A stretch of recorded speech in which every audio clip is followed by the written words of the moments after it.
Bienvenue au podcast Le Sac du Car. Mon nom est Didier Orméjus. Cette semaine, je vais être accompagné, comme à l'habitude, par Marc-André. En compagnie de Marc-André, on va faire un retour sur la victoire des Alouettes contre le Rouge et Noir d'Ottawa. Et on va également regarder de l'avant parce que les Alouettes seront de retour en action dès jeudi soir à Edmonton lorsque les hommes de Jason Massa vont rendre visite aux Elks. On va parler des actualités du côté de la NFL. Ça commence à être tranquille, étant donné que les minicamps sont terminés et qu'il y a maintenant une pause du côté de la NFL jusqu'au début des camps d'entraînement. Ça va avoir lieu à la fin du mois de juillet, mais tout de même, il s'est passé quelques nouvelles. Il y a eu quelques nouvelles qui sont sorties lors des derniers jours. Alors, on va discuter avec Marc-André.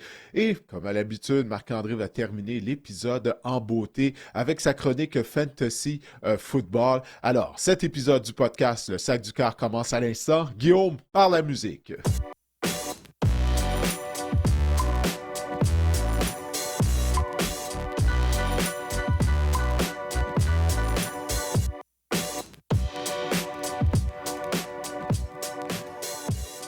Marc-André, les Alouettes ont une fiche de 2 victoires et aucune défaite. En fait, la formation montréalaise est la seule équipe de la division Est de la Ligue canadienne à avoir gagné un match cette année. Les 3 autres formations ont des dossiers d'aucune victoire et 2 revers. The Beast from the East, les Alouettes. Dans mon temps, Ah! c'était le surnom qu'on donnait à Bam Bam Bigelow. T'en souviens, le lutteur? Mais oui, les Alouettes, la bête de l'Est. Et on va commencer par Ouais, décortiquer Calvio disait ce ça match. souvent à l'époque concernant les Alouettes, là, durant les belles années là, Ah de cette oui, époque-là de Tressman. Ouais, c'est The Beast of the East. The Calvio, Beast j'entendais souvent of... dire ça à l'époque. Ah ouais, ah ouais, ah ouais. On va commencer pour Ouais, décortiquer ce match, on va commencer peut- pour parler de la défense. Didier, écoute, la défense est tout simplement incroyable. On parlait la semaine dernière là, des tentacules de la ligne défensive des Alouettes. Puis on a vu vraiment les Mhm. tentacules à l'œuvre. Là, on a rabattu des passes, on a créé des interceptions, interception de Lowell Oguac, interception de Jeff Quentin-Arcou, interception de Wesley Sutton, qui est une passe là, sur le jeu à Sean Oakman. On a vu les longs bras là, de la ligne défensive de l'Alouette de se faire aller là, dans ce match-là. Ouais, écoute, j'ai perdu le compte là, de combien de passes de Matt Shields les Alouettes ont été en mesure de rabattre. J'en avais parlé en entrevue à la mi-temps avec Jeff Quentin-Arcou. Il me disait qu'il se doutait que du côté du Rouge et Noir, étant donné que Shields est un carrière réserviste, ben que Ottawa allait tenter, allait arriver avec un plan de match où il allait devoir se débarrasser rapidement du ballon. Alors, on était conscient qu'on n'allait pas toujours être en mesure de se rendre à Shields, mais qu'on serait en mesure de rabattre certaines de ses passes si on est alerte. Puis écoute, comme tu l'as dit, là, on en avait parlé lors du camp d'entraînement, on a ajouté du muscle, on a ajouté des joueurs avec des grands cabarets qui sont très grands durant la saison morte, puis ça a rapporté. Et que dire de la performance de Luol Oguac? Tu sais, Marc-André Mhm. Oguac, l'année dernière, il avait été discret lors de son retour du camp d'entraînement des Buccaneers de Tampa Bay. Mais ce qu'il faut dire, c'est qu'il était ennuyé par une blessure à une épaule qu'il avait subie lors du camp d'entraînement. Puis lorsque je lui ai parlé après la séance d'entraînement de lundi des Alouettes, il m'a dit qu'il avait aggravé cette blessure-là une fois qu'il s'était joint aux Alouettes l'année dernière. Alors finalement, il n'a jamais été à 100%. Là, cette année, on revoit le Lol Ougua qu'on avait vu en 2023. Écoute, il est tellement talentueux. Puis là, ça paraît. Il réussit une interception. Il a réussi un sac du quart lors de la première semaine d'activité. Tu as mentionné le nom de Jeff Quentin-Arcou, qui a connu tout un match. Là, on a vu plutôt au cours des faits saillants les jeux qu'il a fait, en particulier près de la zone des buts, le plaqué pour perte qu'il a fait, qu'il a été capable de transpercer la ligne à l'attaque du Rouge et Noir. Donc, encore une fois, ça a été toute une performance de la part de la défense, mais il y a un mais, malheureusement, là. C'est que pour une deuxième semaine consécutive, on a affronté un carrière réserviste. Et du Ouais, côté mais ça, d'Ottawa, les Alouettes, Marc-André, là, ils décident pas ça, là. Je veux dire, non, ça fait non, partie non, de la c'est ça, vie. j'en enlève rien. Eux, ils font qu'est-ce qu'ils ont à faire. Ils font qu'est-ce qu'ils ont à faire. Mm. Écoute, t'affrontes une équipe qui est décimée par les blessés comme Ottawa. Qu'est-ce que tu dois faire? Tu dois y aller d'une victoire convaincante. C'est absolument qu'est-ce qu'on a fait du côté des Alouettes lors des 2 premières semaines d'activité. Comme tu dis, là, eux, ils affrontent les joueurs qui sont sur le terrain. Il n'y a rien d'autre qu'ils peuvent faire. Mais j'ai hâte de les voir face à une attaque avec un vétéran carrière, du moins avec un meilleur carrière. Ouais. Sur la tasse ici que ma douce m'a offert pour la Ah! fête des pères, c'est marqué meilleur papa de la galaxie. pense que le Rien de moins papa de de toute la Dustin galaxie. Crum à la porte des buts, ça a été la ligne défensive des Alouettes sur la deuxième séquence, du match à l'attaque du rouge et noir. On l'a stoppé. Tu as parlé de Jeff Quentin-Harcou, mais Dylan Wynn aussi sur le jeu précédent a réalisé tout un Oui, jeu. c'est vrai. C'est comme enfoui sous la ligne offensive du rouge et noir là, pour ensuite agripper la jambe de Dustin Crum. Ça a vraiment donné le ton au match, là. Ces 3 essais-là, puis il y a une course de stand-back juste avant pour 4 verges seulement, stoppé à la porte des buts. Ça a vraiment donné le ton aux Alouettes, on dirait, pour ce match-là, là, ce fameux 3 jeux à la porte des buts, puis le Rouge et Noir a sorti de là avec aucun point. Là. Ouais, ben ça, c'est ce genre de séquence-là que tu viens de décrire là, de la part de la défense, ça énergise toute l'équipe. Parce que même les joueurs en attaque qui sont sur les lignes de côté à ce moment-là, ils se disent, bon, ben, on va concéder des points, probablement au minimum un 3 points, si ça va bien. Puis là, tu as la défense qui ferme la porte. Donc ça, là, ça donne de l'énergie à l'équipe au complet. Mais encore une fois, écoute, on avait une dizaine de blessés du côté du Rouge et Noir, des joueurs canadiens en plus. Si je ne me trompe pas, tous les joueurs partant du côté de la ligne d'attaque d'Ottawa sont des joueurs canadiens. Donc, il y en avait plusieurs qui ont raté la rencontre. Puis ça a apparu justement lors des situations de Courguin, en particulier celle que tu viens de mentionner en début de rencontre. Mais encore une fois, le front de la défense des Alouettes, elle a fait le boulot. C'est pas de leur faute s'ils affrontaient des joueurs réservistes. Mais effectivement, comme tu l'as dit, ça a vraiment donné le ton à la rencontre. Parlons maintenant de Davis Alexander. À son deuxième match de la saison, il a passé pour plus de 300 verges pour la première fois de sa carrière, 344 verges. Mhm. Et ce qu'on a remarqué, c'est que finalement, un peu comparativement à la semaine précédente, les Alouettes, on a permis quelques longs gains, quelques gros jeux, quelques jeux explosifs. Là. La défense, la tertiaire du Rouge et Noir, on en avait parlé avec Marc-Olivier. Puis c'est ça qui est arrivé. Là. Davis Mhm. Alexander s'est quand même amusé aux dépens de la tertiaire du Rouge et Noir. Oui, parce que bon, du côté d'Ottawa, la semaine précédente, on a perdu le service de notre maraudeur partant, Alonso Odai, pour toute la saison. Il a subi une blessure à un coude. Puis encore une fois, tu sais, déjà que c'était pas une tertiaire talentueuse, comme Marc-Olivier nous l'avait dit la semaine précédente, ben là, on l'a vu. Donc, on a été capable d'en profiter. Comme je le disais du côté des Alouettes, autant le front de la défense a profité du fait que, bon, la ligne à l'attaque ne faisait pas le poids du côté d'Ottawa en raison des blessures. Mais là, c'était la même chose du côté de Davis Alexander, qui a maintenant une fiche de 6 victoires, aucune défaite en tant que carrière partant. Donc, il a amélioré son record de concession pour le meilleur début de carrière dans l'histoire des Alouettes à la position de carrière. Alors, écoute, ça a vraiment été une très bonne performance. J'avais pas. C'est au quatrième quart que j'ai remarqué à quel point il avait connu un bon match en termes de verges gagnées. Mais toutefois, Alexander, lorsque je lui ai parlé après l'entraînement lundi, lui, il n'était pas satisfait de la performance, puis de l'attaque, parce qu'il dit que les Alouettes ont laissé des points sur le terrain. Quand on prend du recul, effectivement, il a raison. Première demi, Marc-André, les Alouettes ont été 1 en 4 dans la zone critique. Alors, ça permet à Osé Maltos de connaître tout un match. Il a réussi 6 bottées de précision.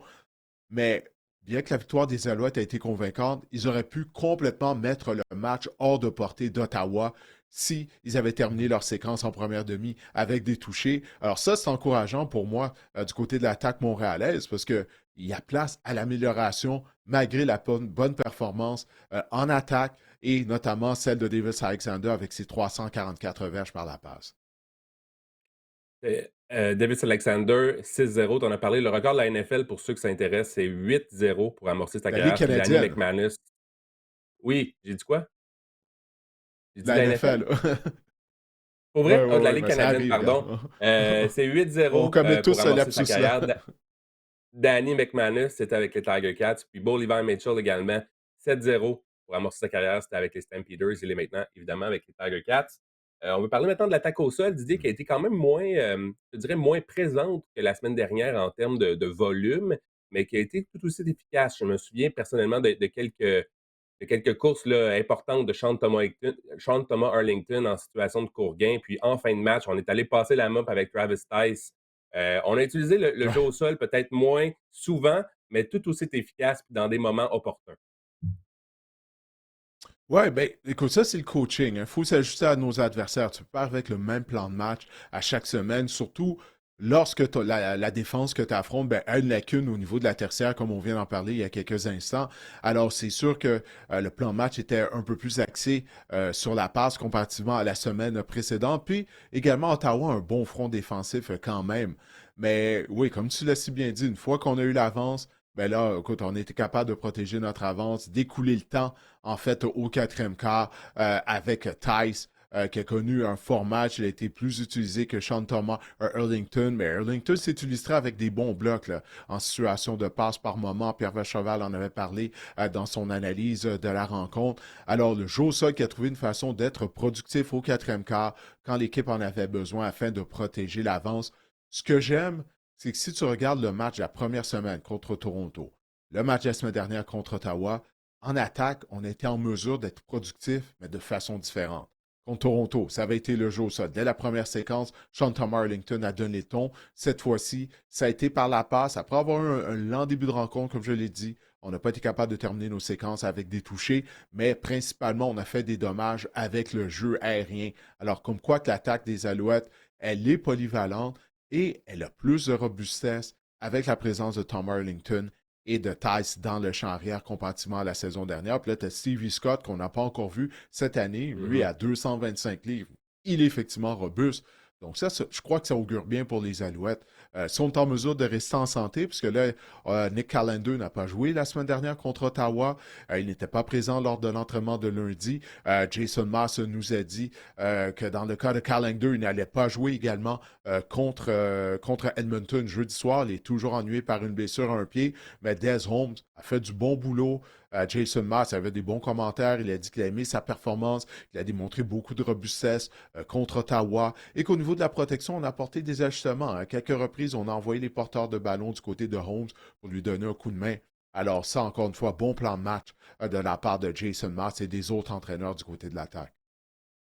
C'est en l'absence d'un gars comme Callender qu'on se rend compte du pourquoi on a laissé aller Walter Fletcher. On on a Sean Thomas Erlington, c'est un marteau en situation de 2 et 3, de 2 et 2, va chercher les grosses verges dans les tranchées, ce que Walter Fletcher ne faisait pas et surtout en protection de passe. C'est là que Sean Thomas Mm -hmm. Erlington, fait toute la différence. Puis lorsqu'on a justement une ligne à l'attaque peut-être plus, une ligne à l'attaque amochée ou qu'il te manque des partants, ben, on comprend maintenant l'utilité d'un porteur de ballon comme Sean Thomas Erlington pour aider justement le quart Davis Alexander. Moi, j'ai trouvé que c'était une performance encore là complète de la part des Alouettes, la défense, l'attaque et même José Maltos, Didier, 6 en 6. Tu te souviens, avant, tu lui Ouais. avais parlé durant l'entre-saison, là, il s'imaginait des poteaux, les poteaux imaginaires du Mexique. Ben mon Dieu, il était à la bonne place, les poteaux imaginaires du Mexique. Ben oui, écoute, sa visualisation qui a bien fonctionné durant la Ouais. saison morte. Pour les gens qui ne savent pas de quoi tu parles, c'est que Maltos, le terrain où il s'entraîne au Mexique durant la saison morte, il n'y a pas de poteau au début. Il dit que c'est très difficile de trouver des terrains de football avec des poteaux au Mexique. Donc lui, il y va puis il visualise les poteaux au début. Alors écoute, ça fonctionne là, clairement pour lui. Il a été parfait. Il avait raté sa première tentative de botter de précision, souviens-toi, contre les Argonauts. Il y avait une mauvaise Mhm. remise. Mais depuis, c'est en plein dans le mille pour oser Maltos. Alors lui aussi, il connaît un bon début de saison. Ça vaut la peine de le mentionner absolument parce que très souvent, on parle des botteurs quand ils ratent des bottées de précision, mais il faut le dire là, lorsqu'ils performent, puis c'est le cas de Maltos. Comme ça, là. Faut faire maintenant, quand on réussit un placement, là, Ouais, avec la faut montrer ses célébration, pipes. ouais, quand, Et ben, le place quand il le flex son placement de 50 biceps. verges était quand même impressionnant, là. Il s'en allait, puis là, il a courbé vraiment. J'ai vraiment trouvé, je suis convaincu que c'est ça qu'il voulait faire, là, donner une espèce de courbe au ballon. C'était intéressant, mais j'aime beaucoup la célébration. Ouais, ben oui, il m'a dit que sa célébration, c'est un hommage à Byron Archambault. Parce que c'était Ah! la célébration de Byron Archambault lorsqu'il jouait. Puis là, ben, Maltos lui rend hommage avec cette célébration. Je vais devoir en parler à Byron éventuellement, puis inclure ça dans On un va de mes faire un topo reportages. là-dessus. Ouais. C'est une bonne Comment? idée. Oui, ben oui, définitivement. Ben, je voulais parce que Maltos m'a dit ça, Marc-André, après l'entraînement de lundi. Hier, on enregistre le podcast mardi matin cette semaine. Puis là, je voulais interviewer Byron, mais il était déjà parti. Mais regarde, je garde ça dans ma petite poche d'en arrière, éventuellement. Là.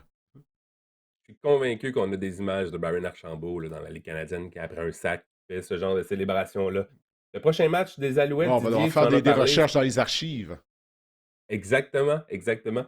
Le prochain match, Didier, tu en as parlé, c'est jeudi 19 juin à 21h. Les Alouettes s'envolent pour Edmonton pour affronter les Elks qui sont 0-2. Je pense encore que c'est un match très prenable pour les Alouettes. Après Euh, ça, le calendrier va se 0-1, corser 0-1 dans l'autre. Edmonton, hein. 0-1? Oui, pardon, ils ont seulement joué un match, Ouais, ils pardon. avaient Euh, congé la semaine dernière. Ouais, c'est eux qui avaient congé la semaine dernière. c'est vrai, c'est vrai. Ce sera le match d'ouverture locale, si je m'abuse, Mhm. Didier, à Edmonton. Donc, est-ce que Exact. les Alouettes vont pouvoir jouer les Troubles fêtes une deuxième semaine consécutive? Ouais, j'ai bien hâte de voir ça parce que, bon, premièrement, les circonstances de la rencontre. Les Alouettes ont une courte semaine. Ils ont joué vendredi à Ottawa. Là, ils vont jouer jeudi à Edmonton.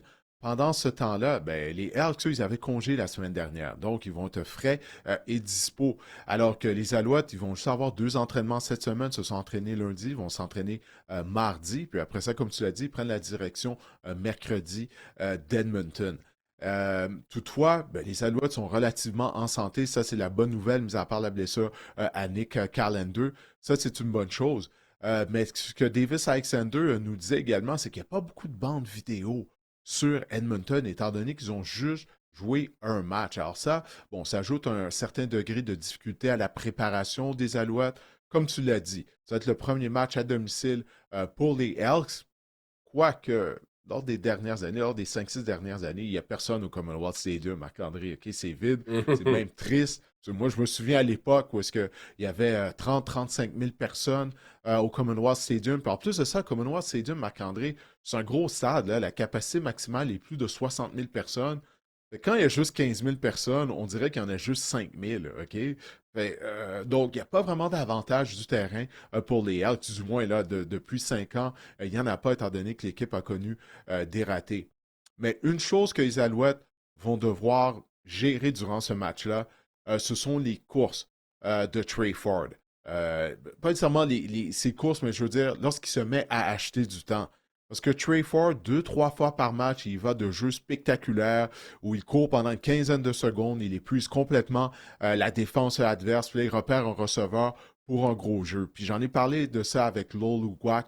Puis qu'est-ce qu'il me dit? Il me dit, écoute, on va devoir être très discipliné. On va devoir essayer de le garder dans la pochette. Parce que jusqu'à présent, à part ces jeux-là spectaculaires, Trey Ford, je m'excuse, il n'est pas constant en tant que passeur dans la Non. pochette. Si on peut le maintenir dans la pochette, je crois que les Alouettes devraient connaître du succès défensivement. Mais ça, c'est quand même un défi relevé. Alors, c'est ce que Ouguac me disait.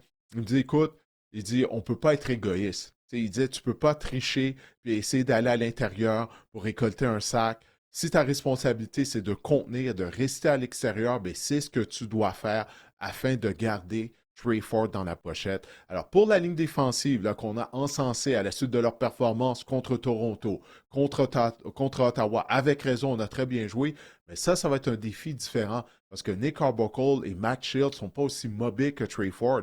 Et tu le sais, dans un match de football, ce que ça prend des fois, c'est un gros jeu pour changer complètement l'allure de la rencontre. Trey Ford est capable de le faire. Mais si on le garde dans la pochette, Trey Ford ne peut pas battre la défense des Alouettes de la pochette. Ça, j'en suis convaincu à 100%. Alors, ça va être le mot d'ordre du côté de l'unité défensive montréalaise. Est-ce qu'Edmonton est la pire équipe dans l'Ouest, Didier? Ben, c'est trop tôt pour dire ça, étant donné qu'ils ont juste joué un match. Je ne serais Ouais. pas prêt à dire ça, mais bon, si on regarde l'historique des dernières années, j'aurais tendance à dire oui, mais moi, j'y crois pas à Trey Ford en tant que carrière partant. Alors, éventuellement, on va voir Cody Fajardo devenir le carrière partant des Elks. Moi, je suis pas mal convaincu de ça. Puis on va voir peut-être même qu'il va se retrouver peut-être à jouer contre son ancienne équipe jeudi soir si Trey Ford connaît un mauvais départ. Trey Ford, il est très populaire parce qu'il réussit des jeux spectaculaires. C'est un carrière canadien, donc il y a beaucoup de pression médiatique afin que les Hells se fassent jouer. Mais encore une fois, il ne nous a pas démontré depuis le début de sa carrière qu'il était capable de produire de façon constante de la pochette. Puis peu importe que ce soit dans la Ligue Hmm. canadienne de football, dans la NFL, même Lamar Jackson, aussi athlétique qu'il est, il est productif de la pochette en tant que passeur. Donc, c'est de là que, une attaque constante va se produire. C'est avec un carrière qui peut passer de la pochette. C'est juste un match de jouer, mais tu sais, on semble, avoir des on voit les Flamèches là en Saskatchewan en ce début de saison. Les Lions vont être au plus fort de la course. Les Blue Bombers ont disputé un excellent premier match. Les Stampeders sont 2-0 avec Vernon Adams. Ça me semble fonctionner pour le moment. Mhm. C'est tôt encore, mais on dirait qu'encore une fois, Edmonton va être à la traîne encore cette saison dans l'Ouest. Mais comme tu dis, ça reste à voir. Si la C'est vraiment tendance se juste maintient. Ouais. si la tendance se maintient. Si la- Exactement. Exactement. Hem, Maintenant, là, on va passer à l'actualité de la NFL. Qu'en dis-tu? Qu'en dis-tu? Je parle bien ce Ouais, ben oui, matin, j'oublie allons-y, des allons-y. choses. J'oublie des choses, je suis pas, dure nuit, dure nuit, dure nuit. As-tu pris ton café, Hem, Marc-André? As-tu pris ton café ce matin? j'ai pas l'air du meilleur Faites ça, papa de la là. galaxie. Je suis peut-être le meilleur papa de la galaxie, mais je trouve que je suis pas le meilleur, podcaster, en ce mardi matin. Actualité de la Ouais, c'est un NFL beau maintenant, cadeau on a eu de la fête des pères là, que tu as eu, là, sérieusement, exactement, cette tasse-là. Là. exactement. Et j'ai Ah eu ouais. également pas une tasse pour le travail là, que c'est marqué, il y a rien qui m'effraie dans la vie, là, je suis papa de 2 petites filles, bref, nothing scares me, I have 2 daughters, donc c'est ça maintenant au travail, c'est vraiment vrai.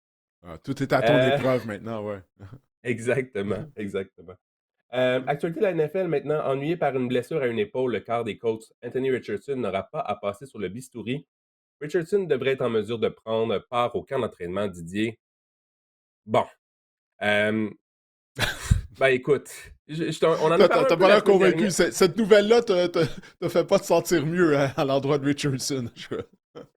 Ben, déjà en partant, on a essayé lorsqu'un corps ou une équipe vont chercher des deuxièmes opinions d'un autre médecin, c'est jamais Hmm. bon parce qu'on dirait qu'on cherche à entendre ce qu'on veut entendre. Puis c'est un peu ça dans le cas de Richardson, le médecin qui a conseillé, qui a dit qu'il y aura pas besoin de se faire opérer à nouveau, il va juste avoir besoin seulement de réadaptation et de repos pour être fin et prêt pour le camp. Écoute, moi, ça me laisse un peu perplexe, mais toi, je sais pas qu'est-ce que tu en penses là-dessus, là? Ah, je vois ça comme toi. Je vois ça comme toi. Tu sais, on en avait parlé la semaine dernière. Bon, la semaine dernière, là, il allait voir un médecin, il allait consulter pour une deuxième opinion. Là, on a eu le résultat. On dit qu'il n'a pas besoin d'être opéré et il devrait être prêt pour le début du camp d'entraînement. On va voir ça à la fin de juillet si ça va être le cas. Mais moi, je pense toujours au DG Chris Ballard des Colts à chaque fois.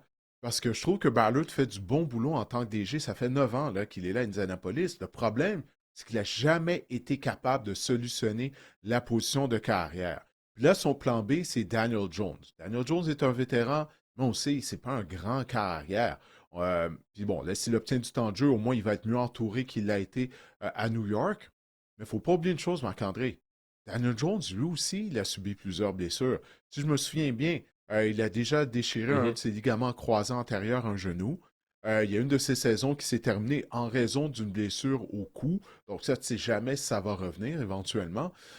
Donc il y a ça aussi. Donc on a deux carrières fragiles là, du côté des Colts d'Indianapolis. On ne sait toujours pas si on a réellement si un de ces carrières-là est réellement un carrière numéro un carrière partant, digne d'être un carrière partant.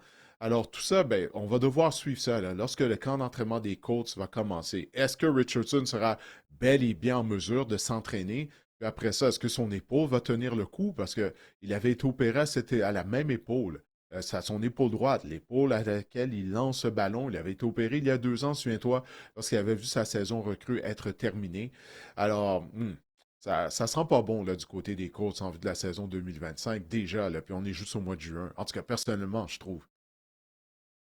Toujours la même rengaine avec Anthony Richardson. C'est un gars qui avait besoin, durant l'entre-saison, d'obtenir des répétitions, de développer ses habiletés, d'améliorer ses qualités de passeur, puis que là, est contraint au repos. Je ne sais pas exactement en quoi va consister sa réadaptation, mais c'est un gars qui aurait eu besoin d'avoir des répétitions au minicamp Mhm. obligatoire.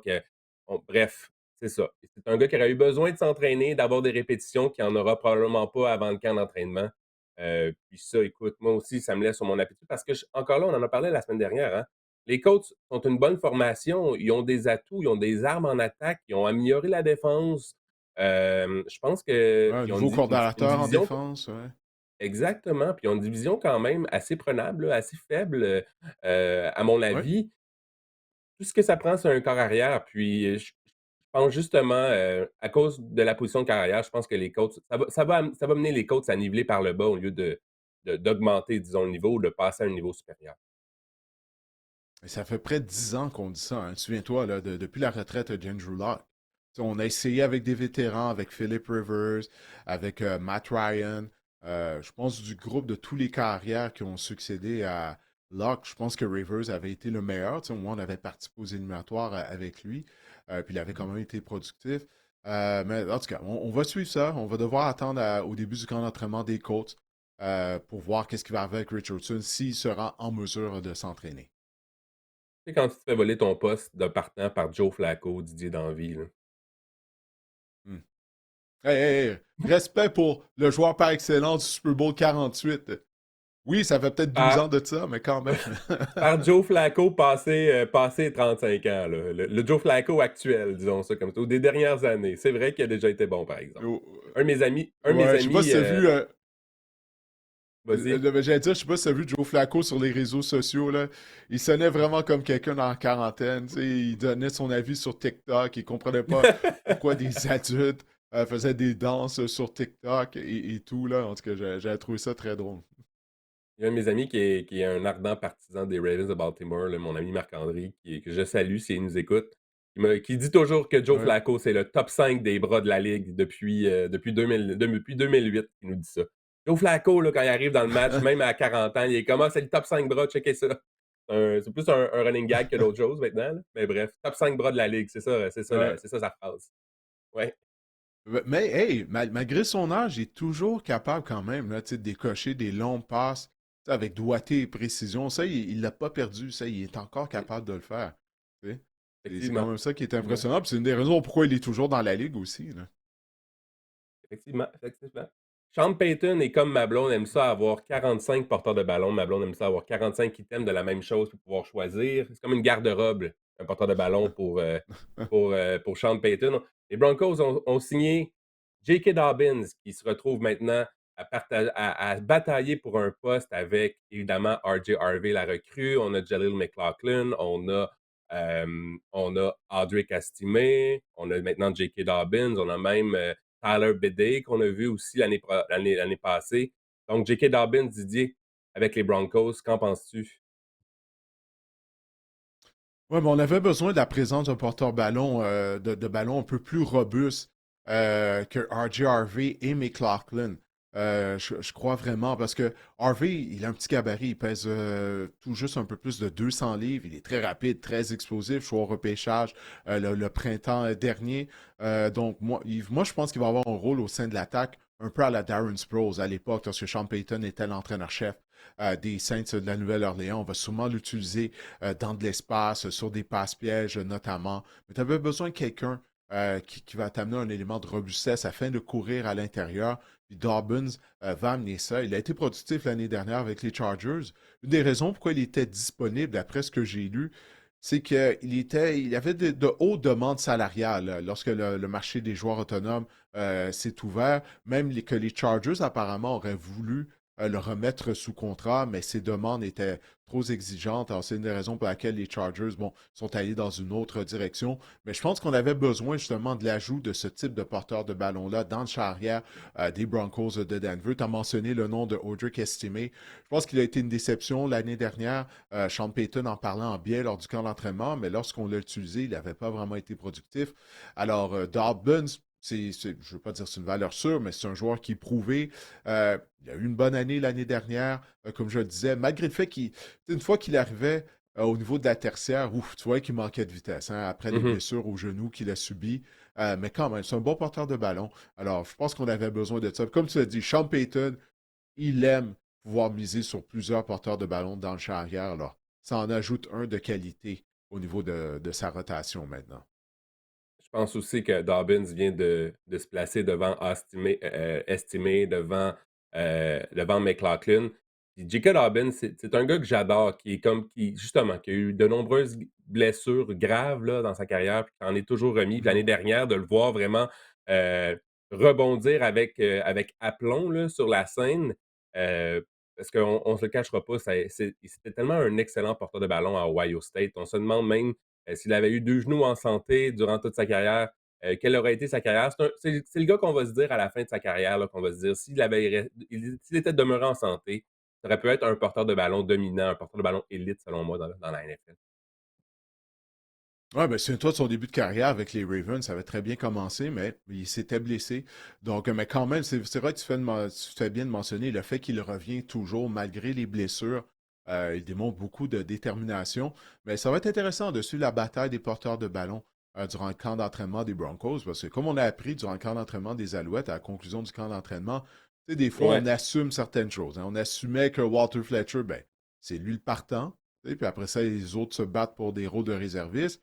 Mais on a évalué du côté des entraîneurs que les autres porteurs avaient connu un meilleur camp d'entraînement, qu'ils emmenaient des dimensions que Fletcher ne possédait pas.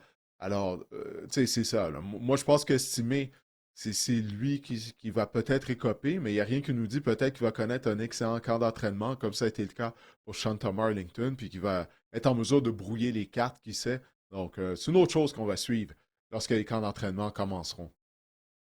Et ça vient de tempérer mon excitation envers RJ Harvey aussi. Faut quand même comprendre qu'on a investi du capital en RJ Harvey. On va le voir sur le terrain, un choix de deuxième ronde au dernier Ouais. repêchage du côté des Broncos. Mais j'étais si excité, là, mais là, de voir débarquer, débarquer J.K. Dobbins, euh, ça Ah, ralentit fais-toi mes en pas avec ardeurs, ça, comme on dit. Marc-André. Non, On les dit fais-toi tout en le mois pas, de parce que juin. sérieusement, il y a combien des. Tu sais, toutes les équipes utilisent plus qu'un porteur de ballon principalement, là. Tu sais, mis à part, bon, bien sûr, les Eagles avec Saquon ou les Ravens avec Lamar Jackson. Tu sais, même si on a d'autres porteurs de ballon qu'on utilise, mais c'est principalement pour donner un repos à Saquon ouais, j'ai dit Lamar Jackson, mais je vais dire Derek Henry, ouais. Donc, c'est principalement pour leur donner du repos. Mais la majorité des équipes utilisent plus qu'un porteur de ballon. Donc, fais-toi en pas. RJ Harvey va être productif, là. Non, non, mais l'affaire, Didier, c'est que les porteurs de ballon sous Sean Payton, c'est aussi toujours payant, historiquement. C'est aussi ça l'affaire. C'est qu'on aimerait Mhm. avoir une idée Ouais, claire de ce champ arrière-là, parce qu'historiquement, Alvin Kamara, ça a été payant. On remonte même jusqu'à Pierre Thomas, là. C'était hyper payant pour Pierre ouais. Thomas sous Sean Payton. Donc, c'est ça qu'on veut, nous, les gens fantasy. On veut savoir, on cible vraiment des entraîneurs qui ont des tendances, puis on aimerait avoir des idées claires, puis comme de fait, on n'a pas d'idée claire en ce moment avec les Broncos. Il va falloir attendre au camp d'entraînement. Ça complète pas mal nos actualités NFL. Il n'y avait pas beaucoup cette semaine, Didier. Oui, oui, il n'y en aura pas beaucoup plus au cours des prochaines semaines parce que là, c'est la pause. Les minicamps sont terminés. Alors, on va voir peut-être que Shamar Stewart va finalement signer un contrat avec les Bengals de Cincinnati. Ah ouais, Ça, c'est ça, une autre c'est une chose à autre affaire. surveiller. Trent Rickson aussi avec les Bengals. Ben oui, ça, est-ce qu'il va avoir un nouveau Ouais. contrat? Ah, les Bengals. Jalen Ramsey, Écoute, lorsqu'ils. échangé. Ouais, ouais, ben, un joueur, il va-tu être échangé un jour? Non, c'est ça. Écoute, on va en Jair discuter lorsqu'il va se Alexander. passer quelque chose. Ouais, ouais, exact. Ouais, qui est sur le marché, là, lui aussi. Donc, c'est ça, écoute. Lorsqu'il se passera quelque chose, on va en discuter, bien sûr, en faisant le tour des actualités de la NFL au cours des prochaines semaines. Mais là, on va se tourner vers le fantasy football. Et on va faire un retour sur la position de receveur de passe, étant donné que la semaine dernière, tu as développé, tu avais dévoilé plutôt, oui, ton top 20 à la position de receveur de passe en vue de la prochaine saison en termes de fantasy football. Mais là, on va continuer avec les receveurs et tu vas nous dévoiler tes positions 21 à 40 maintenant de ton classement. Les positions 1 à 20, Didier, on dirait que c'était des. Tu sais, il y avait beaucoup de no-brainer dans le sens. Là, on arrive 21 à 40, c'est plus. On tombe dans mes préférences. J'ai trouvé en faisant mon classement au niveau Mhm. fantasy. À la position 21, on commence avec Rashee Rice des Chiefs de Kansas City. Il y a beaucoup de classements fantasy, vous allez voir, qui placent Xavier Worthy avant Rashee Rice. Je pense que si les deux sont en santé, pour moi, Rashee Rice va être plus dominant et utilisé à bon escient, et spécialement en PPR. Je pense que ça va être lui qui va être ciblé davantage, là, Rashid Rice chez les Chiefs de Kansas City. En 22, nous avons Zay Flowers des Ravens de Baltimore. En 23, Chris Godwin des Buccaneers de Tampa Bay. En 24, DJ Moore des Bears de Chicago. Et en 25, Calvin Ridley des Titans du Tennessee. Une petite parenthèse sur Calvin Ridley. Je commence à tomber en amour, un peu comme toi, là. On s'en parle hors podcast avec Cam Ward. Je pense que si je tombe en amour avec Cam Ward, je pense qu'il y a toujours sa petite amie là, qu'il faut que tu entertaines quand vous faites des double dates. Pour moi, c'est Calvin Ridley. Puis je pense que si Cam Ward connaît un bon début de saison, ça va aider justement Calvin Ridley. Puis je pense à cette position-là, il devient un gars assez intéressant au niveau fantasy.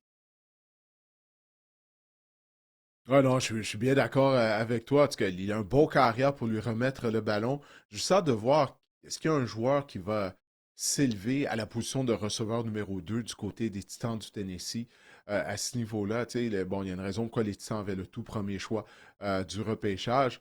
Mais ouais, je pense que Ridley, puis même l'année dernière, il a trouvé une façon d'être productif là, avec Mason Rudolph et Will Levis à la position de carrière. Alors, ça devrait juste se continuer dans le cas de Ridley, je crois, avec Cam Ward. Tyler Lockett, en ce moment, est le receveur numéro 2 de Ah cette oui, c'est formation-là, vrai, ça en oui, dit oui, long. Tyler Lockett est rendu. Ouais. Mais Tyler Ben, Lockett ouais, c'est va ça. approcher. Ouais. C'est ça. C'est pas Tyler Lockett d'il y a 6-7 ans. Hein. Non, Faut voir exactement. qu'est-ce qui C'est lui comme Joe reste Flacco. dans les jambes, s'il lui reste du jus. Ouais, ouais. Ouais, mais je voulais m'attarder L'oncle sur Chris Joe, comme l'appelle Godwin. Renaud Bourbonnais. Exactement. Je voulais m'attarder sur Chris Godwin dans ce groupe de 5-là. L'année passée, avant de se blesser lors de la semaine numéro 7, il était le receveur numéro 2 au total au niveau fantasy. Moyenne de 16,1 points fantasy par match. Il menait la NFL pour les réceptions avec 50 et il menait également la NFL pour les cibles. Le pourcentage de cibles dirige vers lui à 26,4 de ciblés dans l'attaque des Buccaneers par Baker Mayfield. Ça, c'était aussi bon pour le premier rang dans la NFL. Ce que j'essaie de vous dire, c'est que Chris Godwin en santé, il était ciblé à outrance par Baker Mayfield, même si Mike Evans était là, même si on avait Rashad White et Bucky Irvin dans le champ arrière, même si on avait Cade Hutton. Et j'aimerais attirer votre attention sur le fait que Chris Godwin, Didier, a signé une prolongation de contrat de 3 ans d'une valeur de 66 millions de dollars pour rester avec les Buccaneers. Il a accepté même qu'on dit moins d'argent pour demeurer aux Buccaneers que les Patriots lui en offraient. Donc ça me dit que on a des plans. S'il a décidé de rester avec les Buccaneers, c'est qu'il va être utilisé. Je sais qu'on a repêché Emeka Egbuka du côté des Buccaneers, mais je ne pense pas que ce sera pour cette saison-ci. On va simplement euh, mettre Egbuka comme receveur éloigné, puis on dit que Chris Godwin va prendre sa place comme demi-inséré. Et Chris Godwin, au niveau fantasy, même dans la vie, comme demi-inséré, il est hyper productif au niveau fantasy. Il n'a jamais terminé hors du top 20 à la position de receveur de passe en format PPR lorsqu'il était utilisé comme demi-inséré. Donc, à la position 23, je trouve que c'est une aubaine. C'est sûr qu'il a été blessé la saison dernière. Il va falloir regarder au camp s'il est en santé, comment répond. C'était une blessure à une cheville, donc il va falloir voir comment ça se déroule avec Chris Godwin. Mais on dit qu'il sera prêt pour la semaine numéro 1 et je pense qu'il pourrait être une belle valeur là, au niveau fantasy. Ouais, je regardais des extraits là, de Mike Evans lorsqu'il s'adressait aux médias après un des entraînements des Bucks la semaine dernière lors de leur minicamp. Puis il disait que selon lui, les Bucks misent sur le meilleur groupe receveur depuis qu'il est à Tampa Bay. Là. Lui, il est là avec les Bucks depuis toujours, mais il avait de bons commentaires à propos de Emeka Ibuka. Hein. Il disait que Ibuka, il dit, écoute, il a l'air d'un vétéran de la façon dont il court ses tracés de passe, son éthique de travail. Alors ça, c'est prometteur pour l'attaque des Buccaneers la saison prochaine. Maintenant, on va regarder tes positions 26 à 30 maintenant.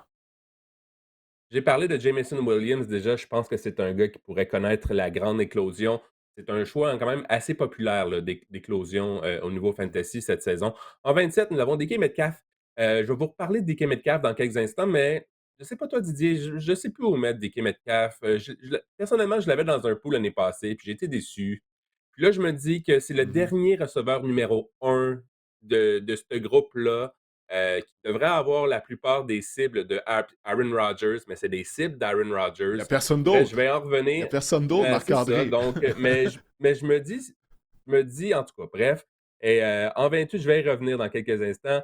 En 28, nous avons Xavier Worthy des Chiefs de Kansas City. 29, Teteroa McMillan, le receveur numéro 1 des Panthers de la Caroline. Et en 30, on commence à avoir des receveurs numéro 2. Là. Jordan Addison des Vikings du Minnesota, parce que je pense que ça peut être une attaque. Sous Kevin O'Connell, l'attaque par la passe a toujours été explosive. C'est pourquoi Jordan Addison est intéressant ici. Je veux revenir sur DK Metcalf, Didier. Décevant que je disais l'année dernière, Mhm. elle est terminée comme receveur numéro 32 la saison dernière. Par contre, il était le receveur numéro 16 en format PPR avant de se blesser euh, lors de la semaine numéro 7, si ma mémoire est bonne.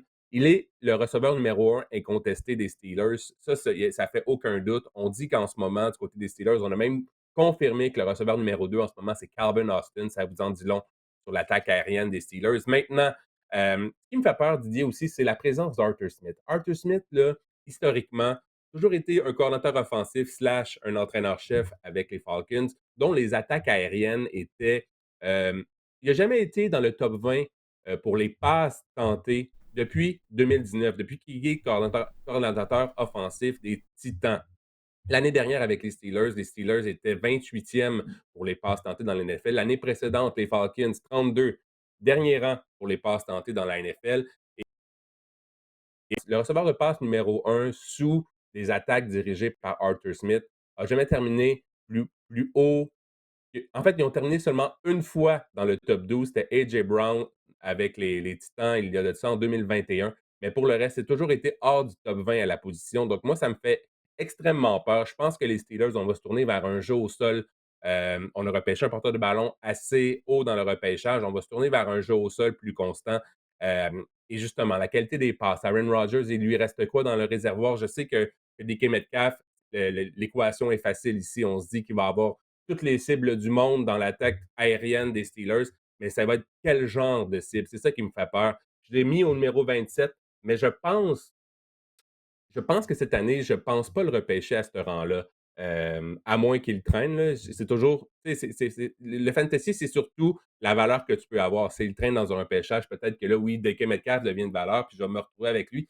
Mais je ne sais pas ce que vous en pensez. Laissez-nous des commentaires là-dessus. Mais DK Metcalf, je ne suis vraiment pas convaincu cette saison. Ouais, écoute, là, pour la fin de s'amuser, je vais me faire l'avocat du diable. Au Tennessee, Arthur Smith, il y avait dans le champ arrière Derrick Henry. Alors, bien sûr, on misait sur le jeu au sol, d'abord et avant tout. Je pense qu'il avait raison. À Atlanta, bon, je sais, ça n'a pas bien été, mais l'idée de faire de Desmond Ridder un carrière partant, alors que c'était évident qu'il n'était pas de calibre à être un carrière partant, il y a une raison pourquoi il avait juste été repêché en troisième ronde. Ça a été de la folie absolue du côté de l'organisation des Falcons d'Atlanta. Alors, il était limité à Arthur Smith avec Desmond Ridder comme carrière. Maintenant, bon, on a vu avec les Steelers l'année dernière, on a commencé avec Justin Fields. Après ça, ça a été Russell Wilson. Bon, Russell, il a manqué d'essence en fin de saison.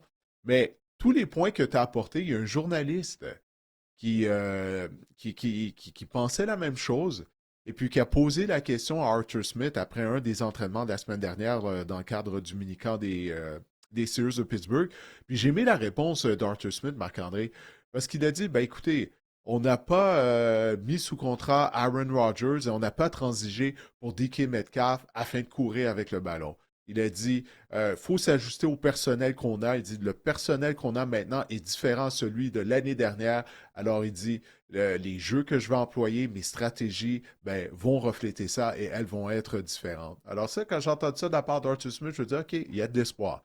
Il y a de l'espoir. Ce que j'aimerais plus, ça serait de voir une meilleure option que Calvin Hobson à l'opposé de DK Metcalf.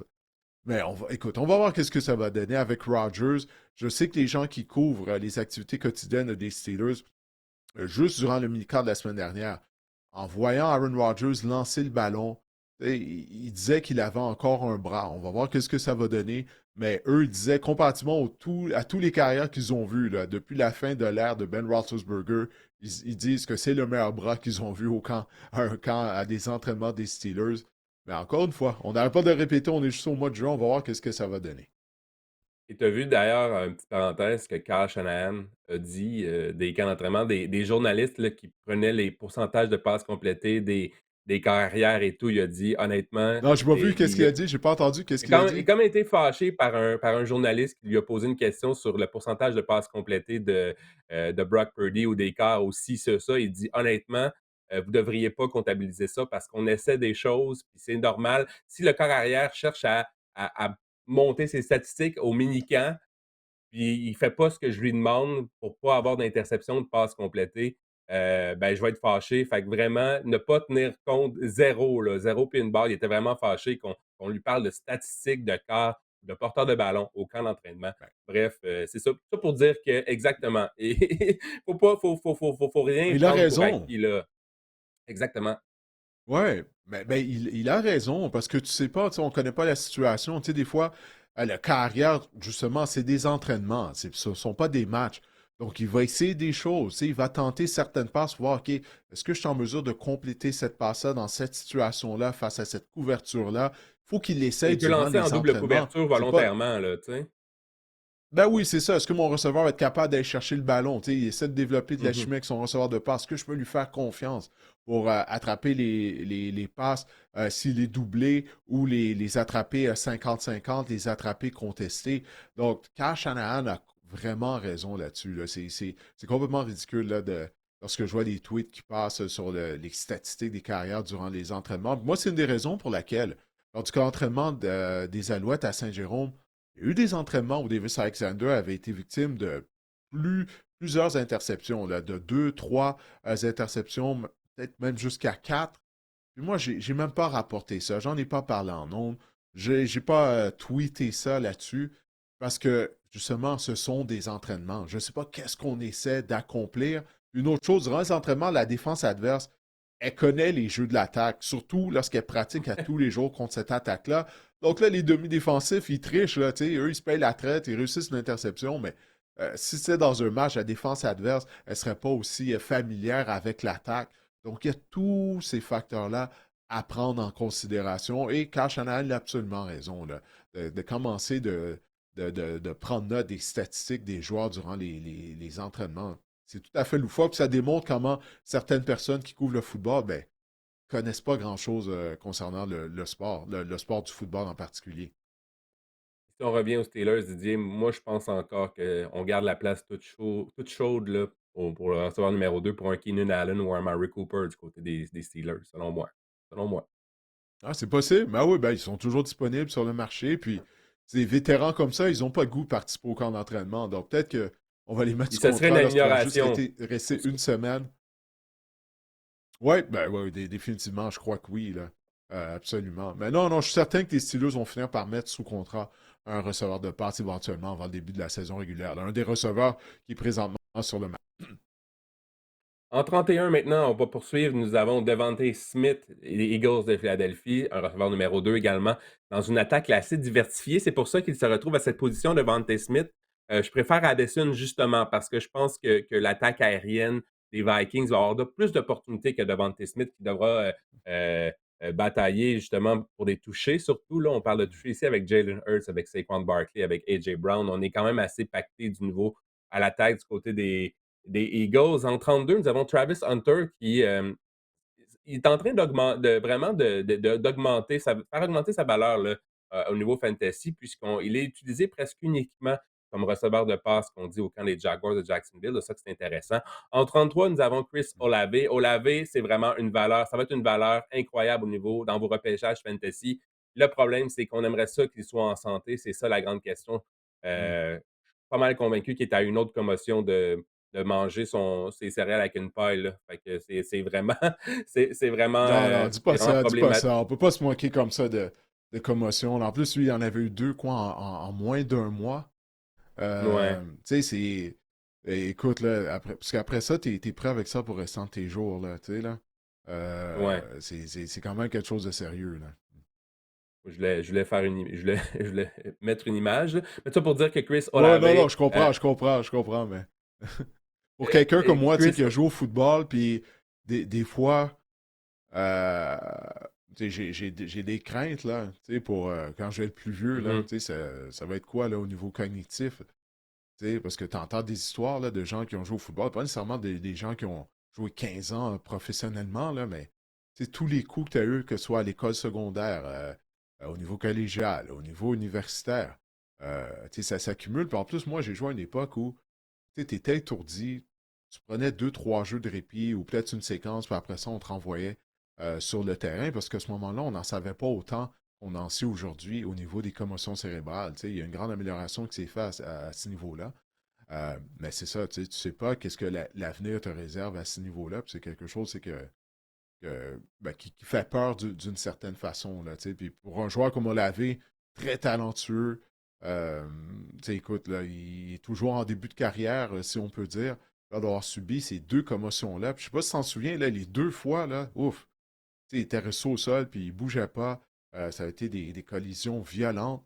Alors, c'est Puis, ça, là, s'il en subit une autre, ça va donner quoi? Est-ce qu'il va être en mesure de poursuivre sa carrière?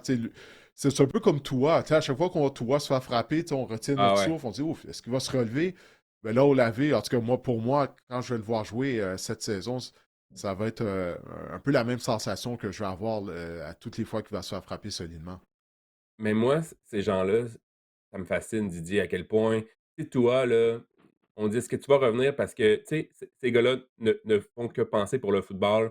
Tu sais, à chaque fois, on demande à toi: «Est-ce que tu vas te protéger mieux? Est-ce que tu vas revenir?» Est-ce qu'il dit: «Non, non, moi, je vais jouer au football, je Mhm. vais revenir». C'est cette mentalité-là de je sais pas, ils ont comme le football et rien d'autre. Je sais pas comment expliquer ça, tu sais? Heu, des fois, tu fais comme: «Mon Dieu», tu vas peut-être commencer à penser à ton après-carrière, là. On parle de Tua, entre autres, ou même Chris Olave. Mais ces gars-là, sérieusement, hem, n'ont que le football, là, dans la vie en ce moment, puis Tua va revenir tant qu'il pourra revenir, là. C'est quand même assez fascinant. Ouais, ouais, ben, tu sais, ça va pas être simple, ce que je veux dire, mais c'est un joueur de football. Tu sais, il joue au football depuis qu'il est jeune. C'est pratiquement juste ça qu'il connaît. Tu sais, veut pas, ça fait partie de son identité, surtout rendu à ce niveau-là. Là. Tu sais, t'es rendu dans la NFL. Écoute, il a été carrière partant avec le Crimson Tide d'Alabama. Tu sais, c'est pas rien. Donc, c'est sûr qu'il y a une bonne partie de son identité qui est attachée au fait que c'est un carrière, c'est un joueur de football. Mais aussi, ils sont jeunes. Tu sais, tu parles d'athlètes dans la vingtaine. Alors, à ce moment-là, tu sais, de penser à long terme, c'est impossible. Là. Pense comment tu étais à la vingtaine. Tu sais, il y a certaines choses que tu prenais jamais en considération que maintenant, ben, tu y penses. Tu sais, que. Donc, il y a ça aussi, il y a tout ce facteur-là. Parce que quand tu es dans la vingtaine, tu penses que tu es invincible. Tu sais, mais là, quand tu vieillis, ben, tu te rends compte que ouais, le corps est beaucoup plus fragile. Puis tu te mets à penser plus au long terme. Mais de demander ça à un jeune athlète qui est dans la vingtaine, millionnaire, c'est impossible d'avoir ce raisonnement-là. C'est pas impossible, mais c'est difficile là, pour un joueur dans cette situation à son âge. Pour revenir à Chris Olave au niveau fantasy, je voulais simplement dire que ça va être une Oui, méchante belle revenons valeur. au fantasy, oui. Ça va être une méchante belle valeur à ce rang-là parce qu'il va être vraiment loin dans vos fantasy. S'il est en santé, ce sera un coup de circuit à ce rang-là, mais c'est ça. Ça vient avec sa part de risque. Le risque, ben, selon moi, il est énorme. C'est pour ça, d'ailleurs, qu'il est au rang 33. En 34, nous avons Et Joanne Tyler Shaw Jennings. qui va lui lancer le ballon. Tyler Shaw qui, au moment où on se parle, c'est lui qui arrière partant Mhm. des Saints En de plus. Nouvelle-Orléans. C'est quoi ça va donner? Qu'est-ce Ben, que je te ça va dirais, donner, là? je veux pas faire de mauvaise langue, mais il y a une coupe de passes de Derek Carr qui ont contribué aux commotions cérébrales de Chris Olave, donc ça peut pas être Oui. pire. Je me souviens d'une Non, passe, ça là, je c'est pense vrai. à la 2e Ouais. commotion, là, Oh, oui, c'était, non, c'est. en tout cas, Je pense qu'il y a même le on frère d'Olavé ou son cousin là, qui était allé ouais. sur Twitter, puis c'est ça là, qui était allé de commentaires à l'endroit de Derek Carr, mais il avait raison, là, c'est très mauvaise passe. Hein. En 34, nous avons Joanne Jennings, on saute vraiment du coq à l'âne, c'est assez nous Ouais. avons Joanne Jennings des 49ers de San Francisco. En 35, Jerry Jeudy. Ah, si Jameis Winston avait été avec les Browns, Jerry Jeudy aurait été plus haut dans ma liste, Top mais 10. je vais me l'attarder. Top 10. Il aurait été dans ton top 10. Mais je vais m'attarder à Joanne Jennings, Didier, parce que je pense qu'il va de représenter une belle valeur à ce rang-là au niveau fantasy. Il y a comme 2 camps en ce moment au niveau des receveurs de passe, des 49ers. Tu as le camp Joanne Jennings, tu as le camp Ricky Pearsall. Moi, je suis dans le camp de Joanne Jennings. Je pense que ce gars-là, peut connaître une saison fantasy, assez intéressante. À partir de la semaine numéro 8 l'année dernière, il avait en moyenne 14,1 points par fantasy par match en format PPR. L'année dernière, dans les matchs où il a joué au moins 70 des jeux, il avait en moyenne 81 verges par la passe. Et on a, du côté des Niners, on a un des trous à combler. Hein. Debo Samuel est parti. Braden Hayuk ne commencera pas la saison. Donc, on cherche vraiment une deuxième option derrière George Kittle. Puis des fois, on dirait que le plan de match des 49ers est différent. Des fois, George Kittle connaît des bons matchs, mais c'est un excellent bloqueur. D'autres plans de match, d'autres matchs, il est plus invisible parce qu'on demande de bloquer davantage pour certaines équipes, certaines situations, George Kittle. Fait que je pense vraiment que ça va donner tout le champ libre à Joanne Jennings. J'adore Joanne Jennings. en ce moment au niveau fantasy. Il s'est blessé au mollet lors du mini-camp, ça sera à surveiller, mais je pense pas que ce sera un enjeu rendu au mois d'août. Mais oui, Joanne Jennings au niveau fantasy, c'est un œil, c'est un joueur à garder à l'œil, à avoir à l'œil, à surveiller là, au cours des prochains mois. Ouais, j'aime beaucoup John Jennings. C'est un joueur de football. Puis à chaque match important lors des dernières années, ben là, les Niners n'ont pas participé aux éliminatoires la saison dernière, mais lors des saisons précédentes, lors des matchs importants en éliminatoire, Jennings réussit tout le temps des gros catchs. En plus de ça, il joue sur les unités spéciales. C'est un excellent joueur de football. Là. Il y a peut-être un rôle effacé au sein de l'attaque des 49ers. Peut-être qu'il sera plus utilisé cette année, comme tu le disais. Euh, mais en tout cas, moi, c'est un joueur que j'apprécie énormément parce qu'il contribue de plusieurs façons, puis il bloque également lorsque vient le temps là, de sélectionner des jeux au sol. C'est un joueur complet. Effectivement, effectivement. En position 36, nous avons Jaden Reed des Packers de Green Bay. Il est 36e, Jaden Reed. Vous allez trouver, c'est pour certains, pour les fans des Packers, vous allez trouver que c'est quand même assez bas. Le problème, Didier, c'est que si tu es capable de me dire qui sera le receveur numéro 1 des Packers, ben, je t'invite à le faire parce que moi, je ne le sais pas. Ça va être une situation à surveiller au camp d'entraînement. Je pense que Jaden Reed est le meilleur receveur du lot pour l'instant, mais possiblement que Matthew Golden, peut-être, que Christian Watson, s'il est en santé, que Romeo Dobbs, bref. Mm. Je ne sais pas vraiment où donner de la tête en ce moment du côté des Packers. Donc, pour moi, Jaden Reed à 36, il va pouvoir monter, pouvoir descendre, selon moi, au fil des prochains mois. George Pickens en 37, je suis quand même intrigué par George Pickens avec les Cowboys de Dallas. Avec recevoir maintenant des passes de Dak Prescott, je pense que ça peut faire augmenter sa valeur. Je ne serais pas surpris qu'il Ouais. augmente dans Pour mon le meilleur classement. comme pour le pire. Exactement. Exactement. Avec George Mais je ne serais pas Pickens. surpris. Je serais pas surpris que George Pickens devienne peut-être un outil attrayant au niveau fantasy. Même chose pour Rome Odunze. Il y a vraiment place à la grande éclosion pour Rome Odunze. Le Mm. problème, c'est qu'il y a beaucoup de bouches à nourrir, encore une fois, à Chicago. On a même fait l'acquisition de Luther Burden, qui n'est pas au mini-camp parce qu'il était blessé, mais quand même. On a beaucoup de bouches à nourrir du côté des Bears. Jacoby Myers en 39 des Raiders, duquel je vais vous parler dans quelques instants. Et en 40, Jalen Waddle. Je vais vous faire une confession, je déteste Jalen Waddle dans la vie. Si je pouvais le mettre plus bas, je le mettrais plus bas. Jamais je vais Pourquoi? repêcher Qu'est-ce qu'il Jalen. t'a fait? Qu'est-ce C'est qu'il pas t'a le fait? talent, mais Il a c'est pas bousillé le une de tes talent. équipes fantasy football, c'est quoi? C'est pas le talent, c'est juste il est tout le temps blessé, puis le pire, c'est qu'il ce qu'il fait, son plus beau, son plus belle habileté, la meilleure chose qu'il sait faire sur le terrain, c'est commencer le match, jouer 2 3 jeux, puis partir parce qu'il est blessé. Fait que là, tu l'as dans ton line-up fantasy, puis là, tu peux plus quoi faire, il te fait 0,2, puis là, tu es fâché. Donc, Hmm. écoute, moi, là, Jalen Waddle fait partie de ces joueurs. Je l'ai mis en 40 parce que je pense qu'avec Tyreek Hill vieillissant, avec une attaque, il va devenir quand même une bonne cible là, pour Tua Tagovailoa. Puis il peut connaître de grands matchs, mais personnellement, Jalen Waddle, là, j'en ai rien à faire.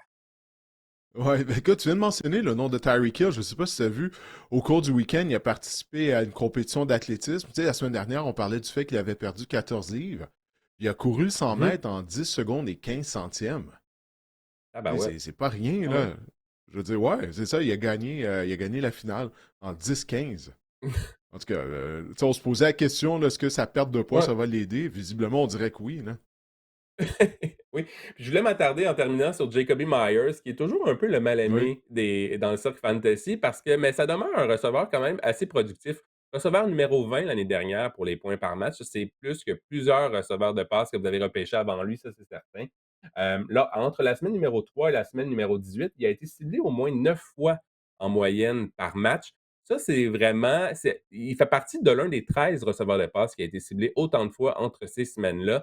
Et des 12 autres receveurs de passe qui ont été ciblés autant de fois que Jacoby Myers, ben 9 ont terminé dans le top 12 à la position fac. Ce que j'essaie de vous dire, c'est que il a obtenu un volume de passes dirigées vers lui élite. Est-ce que c'est assez maintenant? Le problème, c'était le jeu au poste de quart. Garner Minshew, Aiden O'Connell, on a passé Mm. par là. Cette année, on peut présumer qu'avec Geno Smith, les passes vont être plus belles. Donc, on a une situation améliorée avec Oui, Geno oui, Smith. Je absolument, c'est sûr. Ça, c'est sûr. Et Don O'Connell, ah mon Donc, Dieu. Hey, il Ouais, était tellement ouais, mauvais. ouais En et tout cas, Desmond excuse-moi, Ridder aussi continue. l'année dernière. Mais tout ça pour dire que ça va être une aubaine assurante. Derrière Brock Bowers, je pense que Jacoby Myers va être un excellent receveur au niveau fantasy. Vous allez pouvoir aller chercher là, en fin de repêchage dans les rondes 9, 10. Pas vraiment de compétition jusqu'à nouvel ordre, jusqu'à temps que Jack Bech, là, les réseaux sociaux des Raiders, Hmm. nous envoient des jeux explosifs au mini-camp, mais quand même, il a quand même sa place assurée, des ballons assurés derrière Brock Bowers. Je pense que vraiment que Jacoby Myers peut s'avérer une excellente aubaine au niveau fantasy en vue de la saison 2020. Ouais, non, je suis d'accord avec toi à propos de Jacoby Myers. Je vois ça du même œil. Puis surtout avec l'arrivée de Geno Smith notamment, mais c'est lui le vétéran du groupe de receveurs. C'est lui qui va être fiable. Alors, j'ose croire qu'il va gagner rapidement la confiance de Geno Smith, puis également de Brock Byers, qui devrait gagner rapidement la confiance du nouveau carrière des Raiders de Las Vegas. Puis, si c'est pas Geno Smith, il y a toujours Pete Carroll. Il y a une vidéo de lui là, lors d'un des entraînements des Seahawks il y a quelques années. Ouais, j'ai vu. Il passait le ballon OK. pour sa carrière. Ouais, ça refait surface lors de la dernière semaine. En tout cas, je l'ai vu. Je me souviens pas si c'est sur Twitter ou Instagram. Bref. Puis Carroll, quoi, là, il est rendu à quoi 75 ans, 74 ans, je ne sais plus. Hmm. Mais rempli d'énergie. Toujours, Il y Pete avait un Carroll. entraîneur dans Donc, une bulle aussi, là, un genre de bubble, là, où ouais, cette semaine, chez les Raiders, je sais pas si c'était Pete Carroll qui était là-dedans, sûrement pas, là, mais j'ai je comme fait, pense mon pas. Dieu, OK. Ben, à son âge, Ça aurait peut-être été que son c'est lui, mais genre. je l'ai vu. Mais as-tu vu, durant l'échauffement, il y avait un joueur de ligne qui était au sol, qui s'étirait, puis Carroll est arrivé comme un lutteur, il est arrivé, il a sauté dessus. Ah oui! Puis le joueur, je sais pas si tu as vu, puis le joueur l'a repoussé comme si c'était une poupée de chiffon, comme si c'était rien. Il l'a littéralement Ils ont l'air benché, tu sais. ils ont l'air d'avoir du Ben, fun, c'est en tout ça, cas. Pete Carroll. Je pense que ça met de la bonne Ouais. humeur. Ouais, exactement, mais ça l'aide, veux, veux pas, à l'esprit puis à la chimie, là. Ouais, ben on le souhaite du côté des Raiders. Tout ça, c'est bien beau au mois de juin, mais ça va prendre, on va devoir voir une amélioration du En côté des en fait, Raiders. Mais en tout Didier cas, il y a de l'enthousiasme. Pour la première fois de ma vie, je pense que je vais dire je suis excité par l'attaque des Raiders. Ça peut être le Hmm. fun cette année, Las Vegas. Avec Ashton Genty, je veux dire, j'avais cette réflexion-là l'autre jour, je suis comme: «Mon Dieu, j'ai hâte de voir jouer les Raiders». C'est jamais arrivé dans ma Ben, il y vie. a de l'espoir. Ben non, non, mais t'as raison. Écoute, il y a de l'espoir. Bon, l'arrivée de Genty, comme tu viens de dire, on met sur un vétéran carrière, on sait qui est productif. En Geno Smith, Brock Bowers qui a été incroyable l'année dernière. Chip Kelly maintenant coordinateur à l'attaque des Raiders. Puis je sais, bon, il avait été un flop en tant qu'entraîneur-chef dans la NFL. Mais toutefois, c'est lui qui était le coordinateur à l'attaque des Buckeyes d'Ohio State l'année dernière. Là. Tu sais, puis durant les Je pense éliminatoires, qu'il a cette appris. attaque-là, oui, ben, oui, ben, il a évolué, tu sais, effectivement, oui. Il a appris. Donc, non, c'est intriguant de voir les Raiders en attaque, de quoi ils vont avoir l'air cette année. Effectivement, je suis pas certain de la ligne à l'attaque, encore une fois. Ça demeure un certain point Mmh. d'interrogation, mais ouais, je pense qu'il y a raison d'être enthousiaste là, face à l'approche de la saison. Du côté des Raiders, ça va être mieux que lors des 2, 3 dernières années. En tout cas, offensivement, là, ça, je suis convaincu de ça. Ben, écoute, Marc-André, Chip on a Kelly fait le tour. Ouais, vas-y, ouais, qu'est-ce que tu as ajouté? non, non, non, non, c'était pas un commentaire personnel, mais je m'en ai dit Chip Kelly est passé d'un gars qui offrait des smoothies aux joueurs de ligne là, à son arrivée avec les Eagles, parce qu'on Ouais. voulait que la défense soit fraîche et dispo. Fraîche et dispo. Écoute, mes accords aujourd'hui, là, j'ai pas beaucoup dormi, c'est ça qui arrive aussi. Mais je m'en allais dire qu'il a appris Ça te prend du énormément café. parce Ça te prend que un bon café.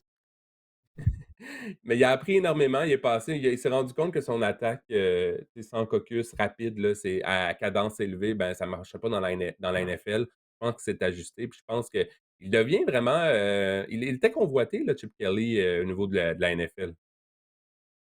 Ouais, ben non, absolument, parce qu'à cause des succès justement de l'attaque des Buckeyes de Ohio State, quand il était là, non, non, écoute, Chip Kelly, c'est une bonne tête de football, puis euh, il n'a pas peur d'innover, d'essayer des choses, il a une bonne imagination, puis comme tu dis, tu sais, il a évolué, il a changé depuis qu'il était avec les Eagles de Philadelphie, donc non, puis le personnel est amélioré du côté de l'attaque des Raiders, comme je l'ai dit tout à l'heure, donc il a raison d'être optimiste face à la saison 2025 de Vegas. Bref, on va voir qu'est-ce que ça va donner.